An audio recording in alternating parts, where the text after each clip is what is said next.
of a God whom we know by many names. My younger self was consumed by a dream to become a doctor. I pursued a pathway that I thought could help me realize that dream. But I was directed toward another way. And now I am a lawyer. When I committed myself to governance and public service, I was also determined to finish 3 consecutive terms as mayor. That will not happen anymore. I am now the Vice President-elect.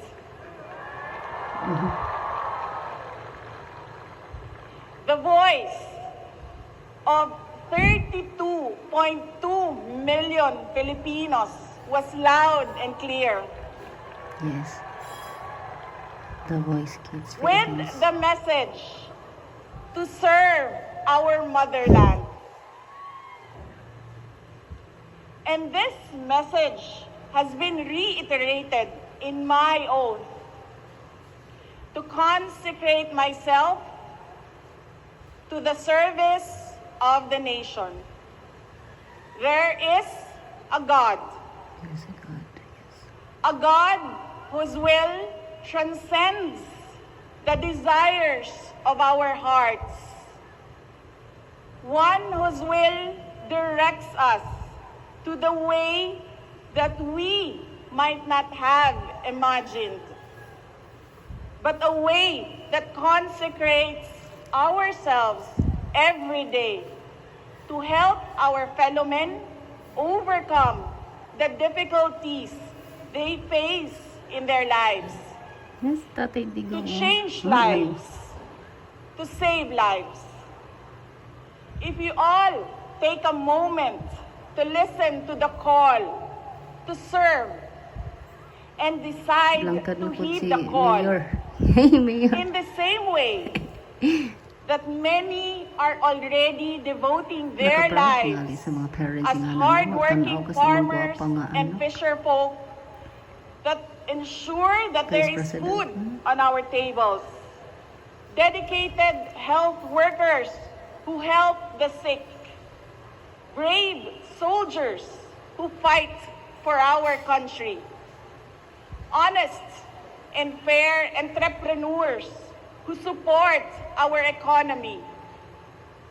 Patient school teachers that guide our children. I believe the country will be heading towards a future of hope, security, strength, stability, and progress. Yes. Today, we celebrate the life and works of our national hero, Dr. Jose Rizal. It's May his Father's memory light up the fire within us to become patriots. Rizal taught us that selflessness and sacrifice could change our country's fate and shape our children's future. The bravery of Rizal completes the fabric of our identity as Filipinos. Magkasama sana tayong bumangon bawat araw, kasabay ang nag-aalab na pangako sa ating mga puso na mahal natin at patuloy nating mamahalin ang Pilipinas hanggang tayo ay Para sa iyo, nabubuhay. buhaton. Ay, kagwapa. Let us show our love for our country by taking care of our families and communities, Yes, despite the yes, madam, unending yes. challenges that Tanong come mo, their gusto way. madam akong buhaton. Yes, yes, yes. Today is Father's Day. Yeah. This is a time for families. Hmm. But you are here with me. Daghang salamat sa inyong pagtambong ug pagkuyog kanako niining adlaw. Tatay Digong, Happy Father's Day. Wala, may flower. Happy Father's Day to all the fathers who make sure that another person is given the best of everything. Today, our children are facing a very complex future, one that is rife with conflicts and uncertainties. Some of these challenges include the winding cycle of poverty, the trauma of broken families, the lifelong baggage because of irresponsible and bad parenting, the abandonment issues due to an absentee parent, the anguish of gender confusion and discrimination, the destruction brought about by drugs, the lure of easy money in criminality, cases of HIV and other sexually transmitted diseases, the failure to identify and speak up against different kinds of abuses, the life-altering effects of teenage pregnancy, the detrimental effects of illiteracy, the emotional injury of bullying, unstable mental wellness, oh my God, recruitment to support terrorism, bad, misinformation in the internet. The list could be endless. A strong, loving, happy family sets down all the basic foundations essential in the development and growth of a child. At home, parents have the duty to teach children the values of integrity, discipline, respect, and compassion for others. And we should never forget that it is the duty of each Filipino family to emphasize that education begins at home. Education begins at home. Atong isilsil sa ilang alimpatakan Inculcate. nga ang maayong pamatasan, edukasyon, ug pagpaningkamot maoy magdala kanila palayo sa kinabuhi nga puno og kalisod. Yes. Padulong sa maayong kinabuhi nga ilang ginahandom. We should not, as we cannot afford to squander the future of our children. The days ahead may be full of challenges that call for us to be more united as a nation. But let me reiterate this. Oh, listen. We can never go wrong You can never go if wrong. we are a people dedicated to honoring the will of God, Way of God.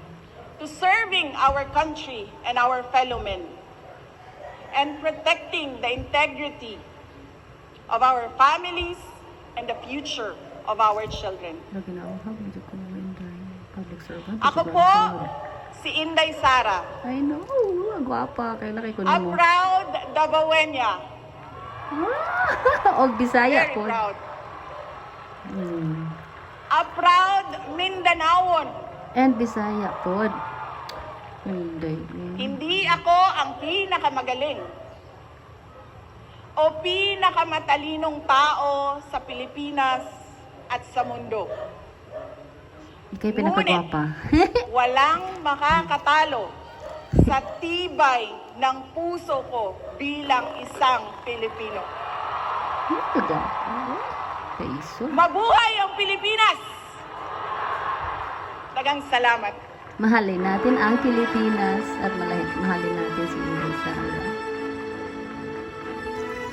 Love you.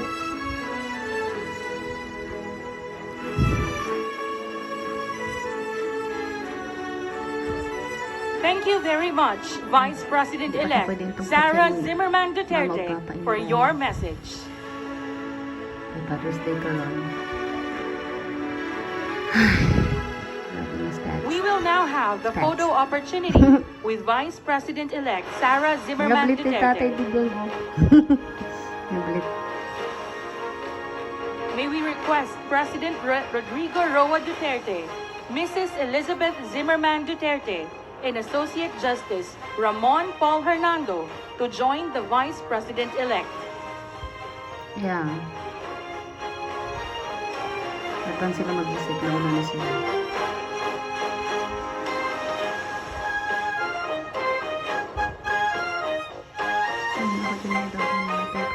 Tatay Digong. Makapansin na sa imong ex-girlfriend. Hindi lang, nagwapa kayo sila. Happy Father's Day, Tatay For Digong. the second batch, may we call former President Gloria Macapagal Arroyo to join on stage. Naglagi Japan sila. Hindi na lang tatay ka na, ano?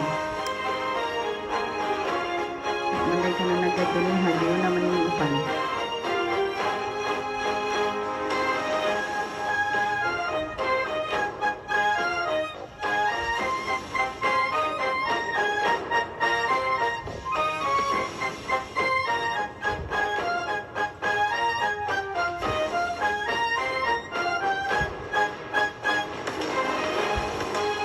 Gamay din.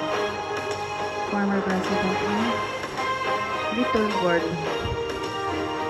She looks like her daughter. Thank you, Associate Justice Hernando and former President Arroyo. And for the third batch, the Vice President-elect with her parents, President Rodrigo Roa Duterte and Mrs. Elizabeth Zimmerman Duterte.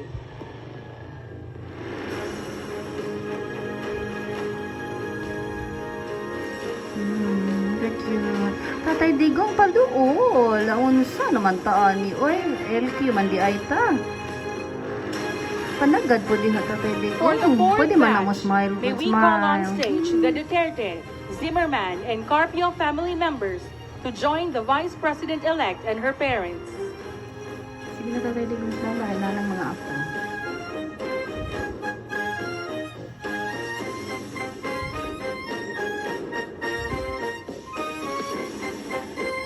That is Sharky. And that's Stonefish. And where is Stingray?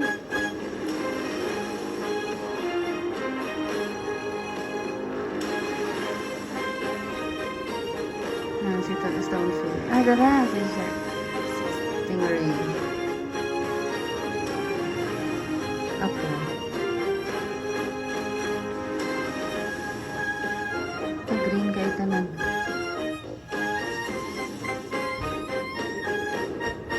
Si Basti po, nagmungkot po, naon sa lagi sila. Hindi ito yung bilangkad-bilangkad, dito lingkod, ipatindog yun. Oh, I think that's cardio. Brother.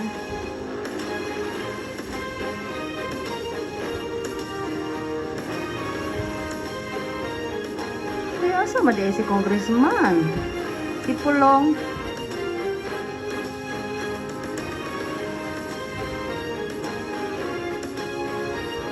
Ito rin, saan yung nagpaupang? Pagkagwapo mo pa. Mo na gyud ang bulahan sa mga tao nga tanan.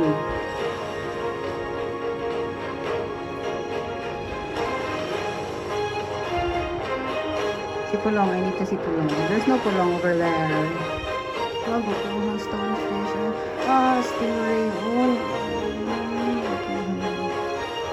nakagwapa ni Sharky. Of course, si Vice Thank you, President Mr. Sara President, Duterte Mrs. Carpio. Zimmerman Duterte and Kagwapa ni family. Ma. At this point, the Vice President-elect will be joined by her spouse, Attorney Manasseh Carpio, and their children, Micaela Maria, Mateo Lucas, and Marco Digo. Manasseh. Okay.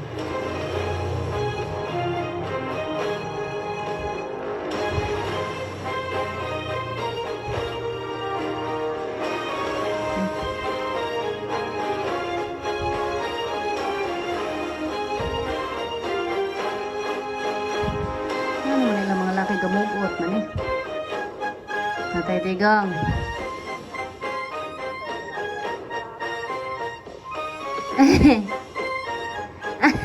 Cute ni. Starfish na noon. Stonefish.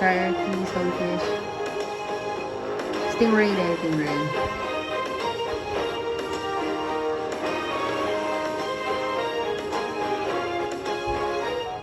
Thank you, Attorney Carpio and children.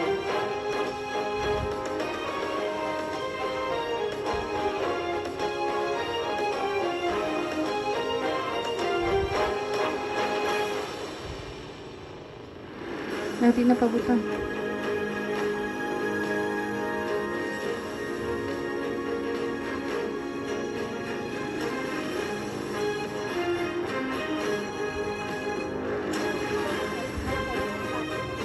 Natin mo mag-away duha ha. Sige, suguan jud na.